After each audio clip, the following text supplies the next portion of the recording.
మేము ఇప్పుడు కోహెడా గ్రామంలో 951 సర్వే నెంబర్ 952 954 లేఅవుట్లో మా ప్లాట్లని హైకోర్టు రంగారెడ్డి కోర్టు ఆర్డర్ ప్రకారము మేము పొజిషన్ తీసుకోవడానికి వచ్చినామండి. 3 days బ్యాకే మేము పోలీస్ స్టేషన్లో ఆర్డర్ కాపీ ఇచ్చినాము. పోలీస్ స్టేషన్లో ప్రొటెక్షన్ ఇవ్వమని కూడా మేము కంప్లైంట్ ఇచ్చినాము. వాళ్ళు అతన్ని పిలిచి మాట్లాడతాము, మీరు వెళ్ళిపోండి, మీకు డిగ్రీ ఉంది కదా, అతను వస్తే మేము మాట్లాడదాము, వెళ్ళొద్దు అనేసి చెప్తాంలే అనేసి చెప్పారు. మేము అక్నాలెడ్జ్మెంట్ కూడా తీసుకున్నాం. అందుకని ఈరోజు వచ్చేసి మేము అతను హైడ్రా వచ్చి డిమాలిష్ చేసిన తర్వాత కూడా ఫిబ్రవరి 9వ తారీఖు హైడ్రా వచ్చింది. రంగనాథ్ సార్ వచ్చి మొత్తం డిమాలిష్ చేసేసారు. అయినా కానీ మళ్ళీ కన్స్ట్రక్షన్ చేసిండు.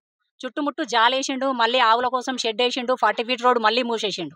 దాన్ని ఈరోజు మేము ఉదయమే వచ్చి మళ్ళీ డిమాలిష్ చేసినాం. ఇప్పుడు మేము మా పొజిషన్ అతని 5 ఎకరాలు 8 గుంటలో కాకుండా అవతల కొంతం శేఖర్ రెడ్డి అనే అతను ఇది ఇల్లీగల్గా నాతోని తప్పుడు సమాచారం ఇచ్చి నేను కొనుక్కున్నాను, నన్ను మోసం చేశారని రైతుల మీద రికవరీ సూట్ వేసుకొని నాకు వద్దు ఈ ల్యాండ్ అని వెళ్ళిపోయిన ల్యాండ్లోకి మేము వెళ్తున్నాం. వేరే పక్కన 2 ఎకరాలలోకి వెళ్ళినాం మేము. ఆ ఇష్యూకి కానీ బాలరెడ్డి కొంత సమ్రెడ్డి బాలరెడ్డికి కానీ ఇప్పుడు మేము పొజిషన్కు జేసీపీ తీసుకొని వెళ్ళిన ల్యాండ్కి కానీ ఎలాంటి సంబంధం లేదు. అయినా కానీ జేసీపీ డ్రైవర్ని ఇంత పెద్ద చాకు, మీకు వీడియోలు ఉన్నాయండి మా దగ్గర, ఫోటోలు వీడియోలు, పోలీసులు కూడా చూసారు.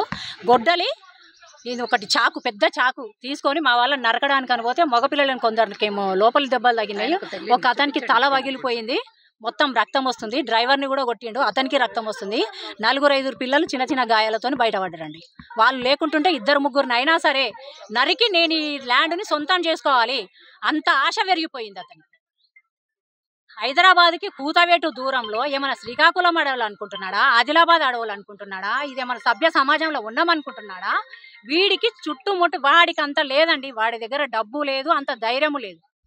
వీడికి పొలిటీషియన్ ఎవడో ఒకడు వీడికి సపోర్ట్ చేస్తున్నాడు, గట్టిగా సపోర్ట్ చేస్తున్నాడు. హైడ్రా వచ్చిన రోజు కూడా ఇంకొకటి డిమాలిష్ చేయకుండా అగర్వాల్ సార్ది 181 ప్లాట్లో కూడా ఇంకొకటి ఫామ్ హౌస్ కడితే దాన్ని కూలగొట్టకుండా ఆ రోజు లంచ్ మోషన్ పిటిషన్ వేసుకొని ఇమ్మీడియట్గా జేసీపీలు కూడా బయటకు వచ్చేసినాయండి.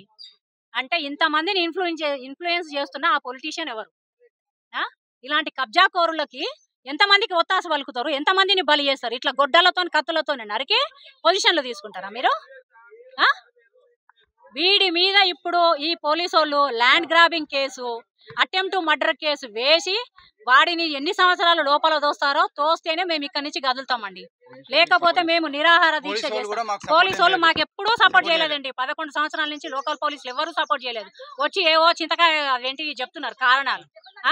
వాడిని పట్టుకొని వాళ్ళ ముందే ఉన్నాడండి, వాడు పారిపోతుంటే కూడా పట్టుకోలేదు. వాడిని ఇమ్మీడియట్ గా 4 దంచి పట్టుకొని పోలీసులు తీసుకుపోయి ఇమ్మీడియట్ గా వీళ్ళు కళ్ళతో చూసిరు కాబట్టి పోలీసు వాళ్ళు ఈ పాటికి కేసు బుక్ చేయాలి. ఇంతవరకు మేమే వాళ్ళు చూసిరు, పోలీసు వాళ్ళ ముందే కొట్టిరు, వాళ్ళు చూస్తూనే ఉన్నారు. గొడ్డలి అవి తీసుకున్నారు, వాళ్ళు కార్లో వేసుకొని పోయారు. అంటే కత్తులు గొడ్డలు వేసుకొని నరగనికి వచ్చారు. గొంతు మీద నరగనికి పోతే చేయి పెట్టుకుంటే చేయి దిగింది, ఇదంతా చెయ్యి దిగింది. లైవ్ లో పోలీసు వాళ్ళు చూస్తుంటా కూడా చెయ్యి దిగింది. పోలీసు వాళ్ళు పట్టించుకోలే. ఆడు ఆ ఫామ్ హౌస్ లో కూర్చుండు, మొత్తం అల్జల్ చేసి మొత్తం నరికిండు. ఏ చూడండి రక్తం లైవ్ లాగా ఆడుతుంది. డ్రైవర్ కి చెయ్యి దిగింది, లోపల గొడ్డలు గుద్దుకుంది. అన్నకి ఆడపిల్లలు. ప్రపంచంలో ఏ మూల ఏ క్షణం ఏం జరుగుతుందో వేగంగా తెలుసుకోవడానికి తొలి వెలుగు వాట్సాప్ ఛానల్ ని ఫాలో చేయండి.